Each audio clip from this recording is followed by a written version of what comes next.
Rosebud. Journal entry. July 12th. I was poking through Miller's picker barn this morning.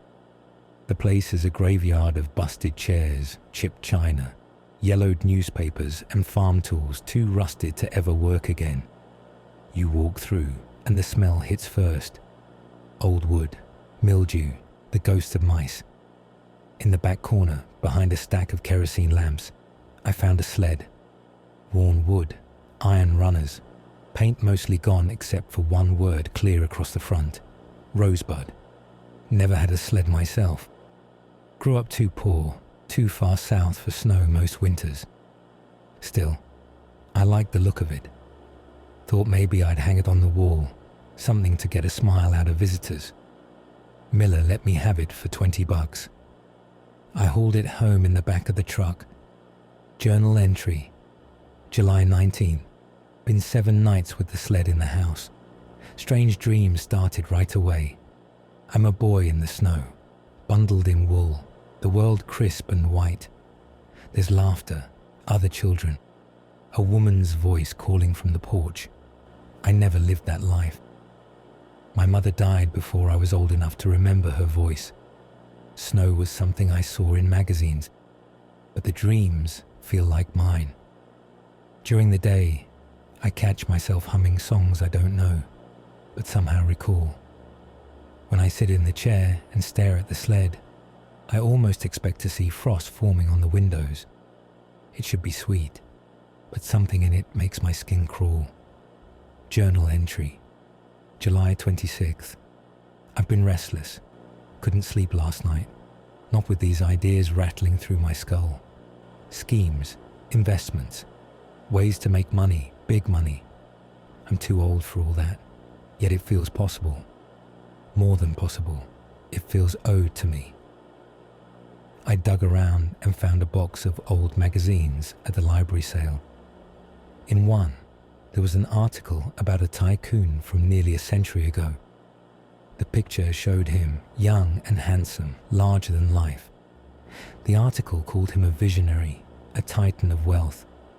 It mentioned his death, his estate crumbling, and the hollow legacy he left behind. My eyes kept going back to the sled in the corner. Titan. Visionary. That's what I could have been if life hadn't shortchanged me. Maybe it isn't too late. Journal entry. August 2nd, I snapped at Edna this morning. She only asked about the bills, but her voice grated on me. I told her to leave me be. The look on her face should have stopped me. It didn't. I see things at night. Vast halls with tall ceilings filled with statues and paintings. Rooms filled with things I don't remember owning, yet I feel proud of them. Mine. All mine. But the halls are empty of people. Only the whisper of voices, distant mocking. I wake cold and alone staring at that sled. Edna went to her sister's. Journal entry. August 9th. I tried to burn it. Hauled the sled out to the yard, doused it in lighter fluid, lit the match. The fire crawled over the wood, hissed, then died.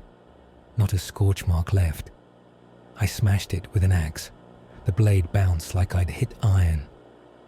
This afternoon, I loaded it back in the truck, drove to Miller's barn. The place seemed to lean toward me as I dragged the sled inside. The aisles whispered, not words, but recognition. Like the other antiques knew one of their own had come home. I left it in the corner where I'd found it. Didn't look back. I don't think I could have borne what I'd see if I had. Later that year, a man in his 40s, broad-shouldered, with a mechanic's grease still under his fingernails, spotted it leaning against a stack of shutters, half buried in dust. Now there's something, he muttered, pulling it free. The paint was faded, but the letters across the front were still sharp enough to read. Rosebud. He chuckled, shaking his head. What kind of name is that?